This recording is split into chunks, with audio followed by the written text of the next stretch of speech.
Monsieur le ministre, vous avez la parole. Merci, Monsieur le Président. Je vais essayer de répondre, non pas dans l'ordre d'ailleurs, mais plutôt dans les ordres, vous me pardonnez, d'abord sur les contrats de projet. Nous ne prévoyons pas de prorogation, pour une raison particulièrement simple, ou je ne sais comment dire, mais la loi Sauvadet de 2012 prévoit qu'à partir de 6 ans sur le même poste, il y a un CDI. C'est la raison pour laquelle nous nous inscrivons dans un CDD, et nous ne voulons pas remettre en cause, par le biais du contrat de projet, cette possibilité de CDIsation des agents, qui était une possibilité qui était attendue, et qui rencontre un certain succès. Par contre, il y a deux possibilités de réponse à votre question. La première, c'est qu'en cas de prolongation au-delà du contrat, on tombera sous le coup, si on peut dire, du CDI, et que dans ce cas-là, la rupture conventionnelle pourra être une façon d'y mettre fin si l'agent et son employeur souhaitent prolonger leur collaboration pendant quelques années, mais pas nécessairement à l'échelle d'une carrière. La deuxième chose, mais qui aurait la même conséquence en termes de fin de contrat, c'est que nous réfléchissons à améliorer, ou en tout cas élargir, les possibilités de primo-recrutement en CDI. Parce qu'il y a un certain nombre de métiers extrêmement techniques pour lesquels nous n'avons pas de formation spécifique dans la fonction publique, et pour lesquels, par exemple, les établissements publics de l'État peuvent avoir recours à un primo-recrutement directement en CDI.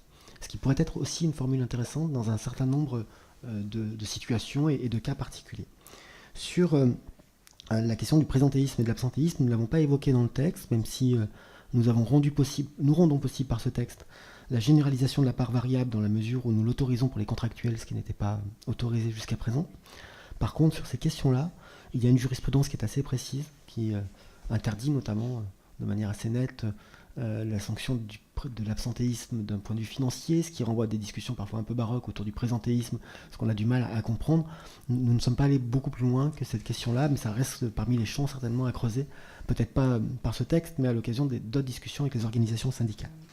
Sur la question des EHPAD, évoquée par Mme Kamowski, sur tout ce qui relève de la validation des acquis, c'est réglementaire, mais c'est un point qui est extrêmement important, notamment pour permettre la préparation d'une reconversion, d'un reclassement. Et c'est d'ailleurs ce qui présidait en grande partie à la demande portée par la CFDT, en l'occurrence, d'un équivalent PIC, le plan d'investissement dans les compétences pour la fonction publique territoriale, autour des trois types de métiers ou de professions que j'évoquais, type d'agents, agents très faiblement qualifiés, agents en situation de handicap et agents occupant un poste à usure professionnelle, ce qui renvoie souvent au poste dans les EHPAD. Donc on met en place les moyens dans la loi nécessaires pour prendre un certain nombre de dispositions. Par contre, tout ce qui est de la VE, ça relève du réglementaire et ça relève d'autres chantiers que nous menons par ailleurs sur l'attractivité des métiers titulaires, sur la capacité à valoriser ces formations. 3 points, dont un commun à Mme Limon et Monsieur le Président sur la déontologie. Premier point sur les mobilités et les leviers de management. Garder les meilleurs, c'est toujours une gageure.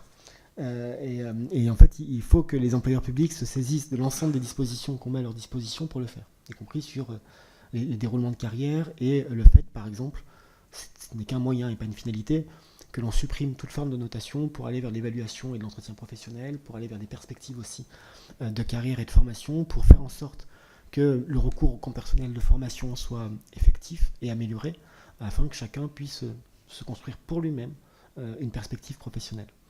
Nous ne répondrons pas par le texte à toutes ces questions. En tout cas, nous ne ferons pas les choses à la place des employeurs. Ils ont un cadre qui est contraint, ils peuvent nous demander de la liberté, ils le font, mais ensuite, ils seront chacun dans leur gestion quotidienne. Et de la même manière que sur la question des contrats, par exemple, nous autorisons plus facilement le recours au contrat, mais nous ne l'obligeons pas. Et donc, c'est véritablement un champ de possibilités que l'on donne, y compris en matière d'accompagnement des carrières. Sur le temps de travail, dans la fonction publique territoriale, l'estimation qui est faite par le rapport de Philippe Laurent au titre du CSFPT, il y a maintenant un peu plus de 2 ans, est une estimation autour de 1500 collectivités qui ne seraient pas, dans leur protocole d'accord, aux 1607 heures de durée légale du temps de travail.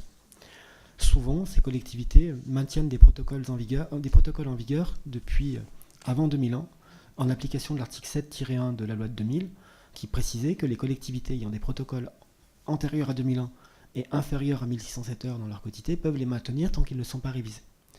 La plupart des rapports des chambres régionales des comptes incitent, pour ne pas dire plus, les collectivités à réviser ces protocoles. Toutes ne l'ont pas fait. La loi va rendre obligatoire cette révision dans l'année qui suivra non pas la publication de la loi, mais le prochain renouvellement des assemblées délibérantes de chaque collectivité. Car nous avons considéré que c'était plutôt un dossier de début de mandat que de fin de mandat, et que par ailleurs, ça laisserait un peu de temps supplémentaire de préparation pour cela. L'estimation qui est faite du manque à gagner, mais je ne suis pas sûr qu'on puisse le formuler comme ça, est autour de 30 000 équivalents temps plein. Mais j'appelle toujours à beaucoup de méfiance sur les règles de 3, parce que lorsqu'il manque, entre guillemets, 1 heure par semaine à un agent dans une collectivité de 10, 15 ou 20 salariés, ce n'est pas parce que cette heure est travaillée que l'on va réduire les effectifs ou considérer que l'on a gagné 1, 2 ou 3 ETP. Donc soyons prudents avec cela. Je précise que le même débat sera posé pour l'État, puisqu'un récent rapport montre que, au-delà des professions avec des régimes particuliers, comme les enseignants par exemple, sur les 1 100 000 agents de l'État qui n'ont pas de régime très particulier, 310 000 ne travailleraient pas 1607 heures par an, 190 000 du fait de suggestions particulières, travaillent le week-end ou de nuit, comme dans la territoriale d'ailleurs, comme dans le secteur privé, et nous les maintenons bien évidemment, et 120 000 pour des raisons moins faciles à expliquer, et l'État, le gouvernement, est évidemment prêt à prendre les dispositions nécessaires et à rendre compte de ces dispositions pour voir comment on revient à un régime normal, puisque si l'on appelle les collectivités à se mettre en conformité avec la loi, il est aussi normal que le gouvernement fasse le travail pour ce qui concerne l'État. Enfin, sur la commission de déontologie, pour préciser ce que nous envisageons de faire. Aujourd'hui, la commission de déontologie est saisie d'environ 8000 dossiers par an, avec des difficultés d'instruction, et il faut bien reconnaître que certains dossiers font l'objet d'une saisie obligatoire de la commission de déontologie, alors que les métiers exercés, les fonctions exercées, ne présentent pas un risque majeur en termes de déontologie. Ce que nous voulons, c'est recentrer la saisie obligatoire de la commission de déontologie sur les fonctions à risque, et il faut les définir. Par contre, si nous les recentrons sur les fonctions à risque, nous voulons faire 2 choses en plus. Un contrôle retour, puisque ce contrôle retour existe aujourd'hui, mais sur la seule base de la faculté. Le chef de service peut saisir la commission de déontologie s'il a une interrogation sur la situation de son nouvel agent au regard des règles de déontologie, mais il n'est pas obligé. Nous considérons que s'il y a contrôle à la sortie, il faut qu'il y ait contrôle au retour. Par ailleurs, nous voulons créer un contrôle qui n'existe pas, qui est le contrôle entrée, puisque si l'on ouvre le recours au contractuel, et notamment sur des emplois de direction, avoir un contrôle entrée est utile à la fois pour sécuriser l'employeur et celui ou celle qui le recrute. Nous voulons aussi améliorer la question de la publicité des avis rendus par la commission, leur suivi et les possibilités de sanctions. Et par ailleurs, nous voulons, de manière générale, que la prévention des conflits d'intérêts soit plus automatique, plus facile, sans saisie de la Commission nationale de déontologie. Ce sont les orientations qui sont les nôtres, et l'article du projet de loi consacré à ce sujet pose ces orientations. Je sais par ailleurs que Fabien Matras et Olivier Marlex ont déposé sur le bureau de la Commission des lois un rapport sur ce sujet-là, qui est intéressant. Nous ne partageons pas absolument toutes les dispositions et propositions du rapport, mais c'est bien normal, puisque chacun fait son travail et défend ses propositions.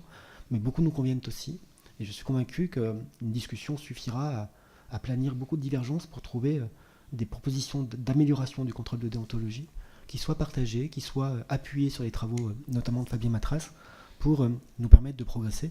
Et je mesure bien la sensibilité et l'attente des députés. Beaucoup de députés de la majorité m'en ont parlé, mais des députés d'autres bancs, d'autres groupes ont aussi souligné ce matin en commission des lois leur intérêt pour la déontologie et l'encadrement, la prévention des conflits d'intérêts. Et j'ai la conviction que l'article que nous proposons gagnera à être enrichi par la discussion parlementaire. Merci beaucoup. Monsieur le rapporteur, un dernier mot peut-être.